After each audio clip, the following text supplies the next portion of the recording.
मुस्तिस्ना बाब 13। अगर तेरे दरमियान कोई नबी या ख्वाब देखने वाला ज़ाहिर हो और तुझको किसी निशान या अजीब बात की खबर दे, और वो निशान या अजीब बात जिसकी उसने तुझको खबर दी वक़ू में आए, और वो तुझसे कहे कि आ हम और माबूदों की जिनसे तू वाकिफ़ नहीं पैरवी करके उनकी पूजा करें, तो तू हरगिज़ उस नबी या ख्वाब देखने वाले की बात को ना सुनना, क्योंकि खुदावंद तुम्हारा खुदा तुमको आजमाएगा ताकि जान ले कि तुम खुदावंद अपने खुदा से अपने सारे दिल और अपनी सारी जान से मोहब्बत रखते हो या नहीं। तुम खुदावंद अपने खुदा की पैरवी करना और उसका खौफ मानना और उसके हुक्मों पर चलना और उसकी बात सुनना। तुम उसी की बंदगी करना और उसी से लिपटे रहना। वो नबी या ख्वाब देखने वाला कत्ल किया जाए, क्योंकि उसने तुमको खुदावंद तुम्हारे खुदा से, जिसने तुमको मुल्क मिस्र से निकाला और तुझको गुलामी के घर से रिहाई बख्शी, बगावत करने की तरगीब दी, ताकि तुझको उस राह से जिस पर खुदावंद तेरे खुदा ने तुझको चलने का हुक्म दिया है बहकाए।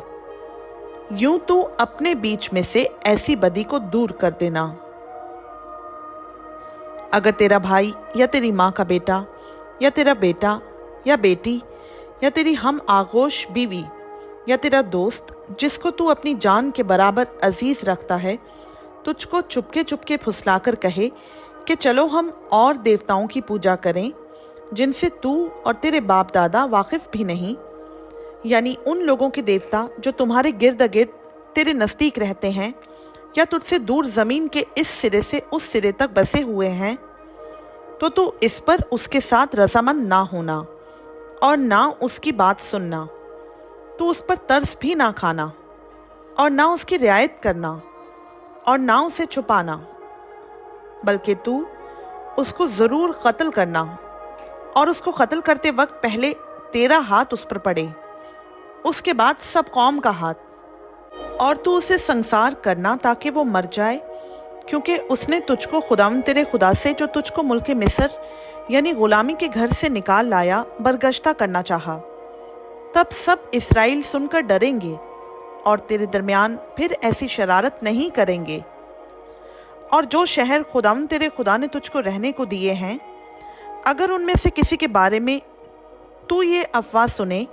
कि चंद खबीस आदमियों ने तेरे ही बीच में से निकलकर अपने शहर के लोगों को ये कहकर गुमराह कर दिया है कि चलो हम और माबूदों की जिनसे तुम वाकिफ नहीं पूजा करें, तो तू दरियाफ्त और खूब तफ्तीश करके पता लगाना और देख, अगर ये सच हो और कतई यही बात निकले कि ऐसा मकरू काम तेरे दरमियान किया गया, तो तू उस शहर के बाशिंदों को तलवार से ज़रूर कत्ल कर डालना और वहाँ का सब कुछ और चौपाए वगैरह तलवार ही से नेस्त नाबूद कर देना, और वहाँ की सारी लूट को चौक के बीच जमा करके उस शहर को और वहाँ की लूट को तिनका तिनका खुदावंद अपने खुदा के हुजूर आग से जला देना, और वो हमेशा को एक ढेर सा पड़ा रहे और फिर कभी बनाया ना जाए, और उन मखसूस की हुई चीज़ों में से कुछ भी तेरे हाथ में ना रहे, ताकि खुदावंद अपने कहर शदीद से बाज आए और जैसा उसने तेरे बाप दादा से कसम खाई है उसके मुताबिक तुझ पर रहम करे और तरस खाए और तुझको बढ़ाए। ये तभी होगा जब तू खुदावंद अपने खुदा की बात मानकर उसके हुक्मों पर जो आज मैं तुझको देता हूँ चले, और जो कुछ खुदावंद तेरे खुदा की नज़र में ठीक है उसी को करे। खुदावंद का पाक कलाम का पढ़ा, सुना, समझा